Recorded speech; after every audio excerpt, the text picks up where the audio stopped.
6월 29일 강아랑이 전해주는 정치권의 뜨거운 말말말 강아랑의 정치랑입니다. 자, 오늘 첫 번째 주제는 반국가 세력입니다. 어제 윤 대통령이 김대중 전 대통령에 이어서 24년 만에 국내 최대 보수 성향 단체인 자유총연맹 창립 기념식을 찾아서 한 발언이 논란입니다.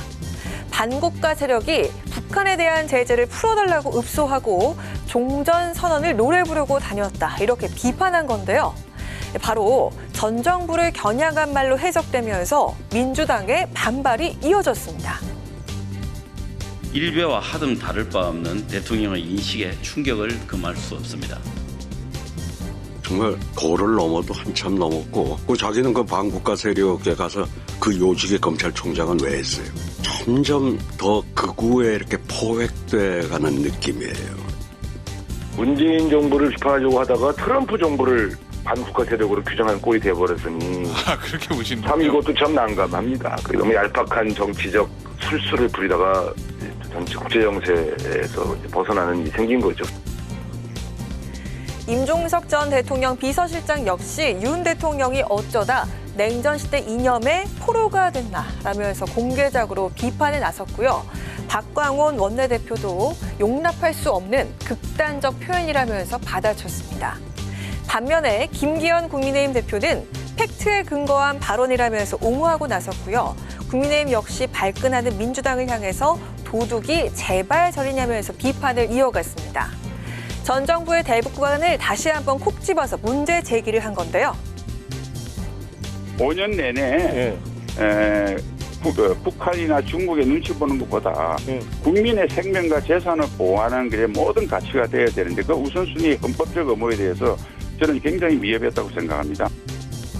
때만 되면 종전선언을 언급하고 오히려 북한의 이러한 제재를 더 풀어주기 위해서 노력하는 모습들이 현재 대한민국 정부를 이끄는 지도자로서 과연 맞는 일이냐에 대한 문제제기는 충분히 가능하다고 생각합니다. 그 과정 속에서 해야 되는 적절한 얘기를 하셨다고 생각합니다. 적절한 멘트. 전 정부를 겨냥한 듯한 대통령의 반국가 세력이라는 표현을 두고 상식과 팩트 대 극우와 일베라는 여야의 거친 공방 속에 대통령의 해당 발언에 대한 파장은 당분간 이어질 것으로 보입니다. 자, 이어서 두 번째 정치랑은 윤 정부 첫 개각입니다. 윤석열 대통령이 오늘 취임 1년 만에 11개 부처와 1개 위원회에 대한 인사를 단행했는데요. 장관급은 2명에 불과하지만 차관급은 12명을 대거 교체한 겁니다. 통일부 장관 후보자의 김영호 성신여대 교수가 임명이 됐고요. 그리고 장관급인 국민권익위원회 위원장은 검사 출신의 김홍일 변호사를 내정했습니다.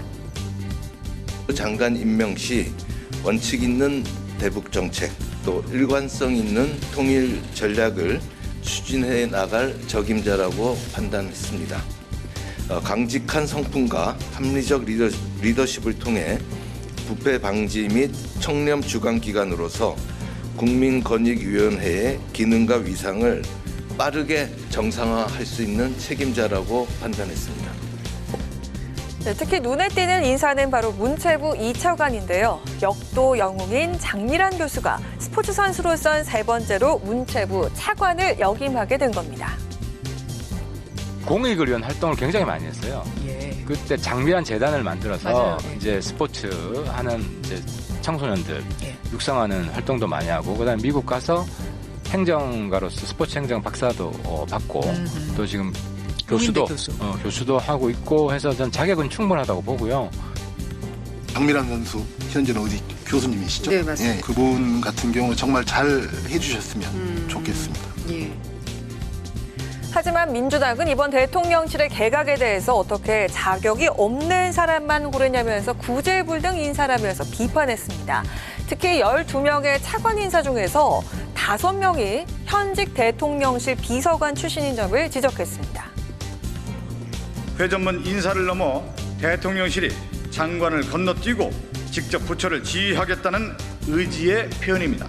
대한민국 정부를 일개 검찰청 운영하듯 운영하겠다는 것입니까?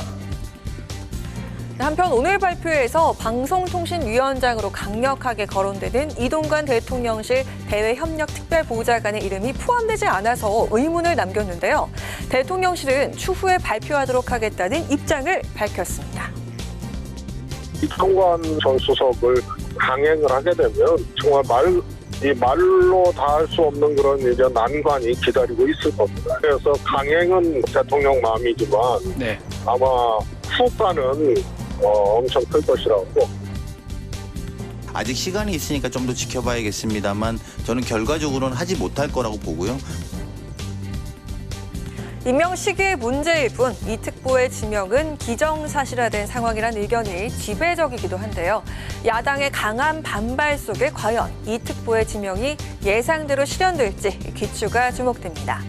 지금까지 강하랑의 정치랑이었습니다.